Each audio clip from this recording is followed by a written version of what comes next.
La concentration, partie 1. Comme on voit sur la photo, parfois il peut être pertinent de pouvoir calculer la concentration dans la vie. Donc la concentration à la base, c'est la quantité de soluté par la quantité de solution. Dans ce dessin, nous avons 8 boules rouges dans 1 litre d'eau, donc la concentration est de 8 par litre. Pour comprendre ça, il faut d'abord se rappeler des mots soluté, solution, solvant et tous ces mots-là. D'abord, solution, c'est un mélange homogène entre les solutés et un solvant.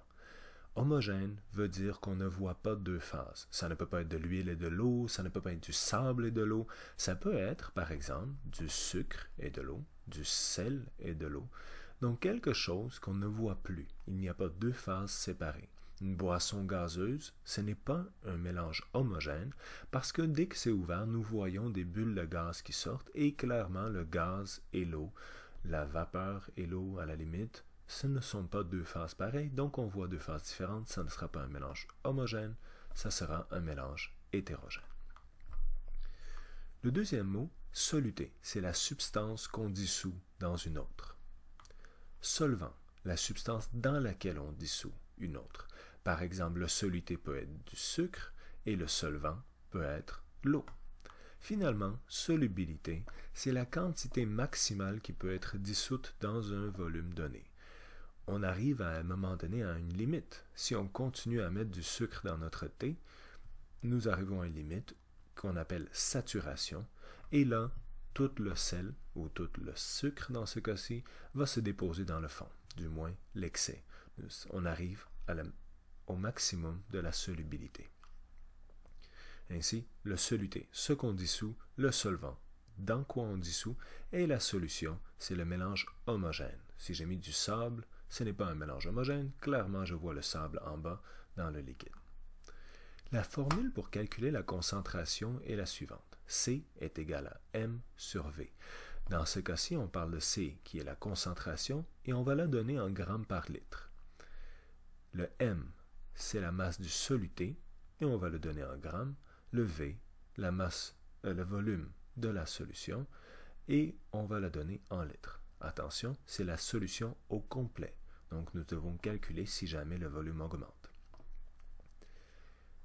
Il y a différentes façons de montrer la concentration. Nous allons voir pour le moment en grammes par litre et nous reviendrons aux autres après. On reprend la formule.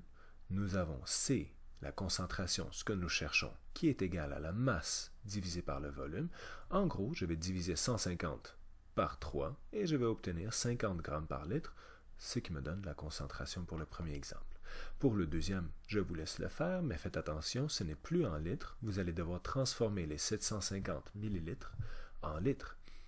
Et je vous rappelle, chaque litre, c'est 1000 millilitres. Donc, bonne chance pour savoir combien de litres 750 millilitres nous font. Nous pouvons aussi vous demander la masse et vous forcer à jouer un peu avec les mathématiques. Dans ce cas-ci, je vous donne le nombre de litres, je vous donne la concentration, mais c'est le M qui me manque.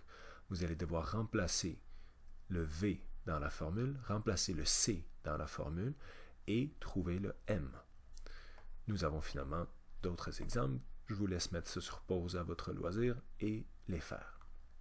Nous pouvons aussi vous demander le volume, si on vous donne le nombre de grammes, si on vous donne la concentration et on vous demande le volume total que ça devait avoir. La concentration peut être exprimée en d'autres unités.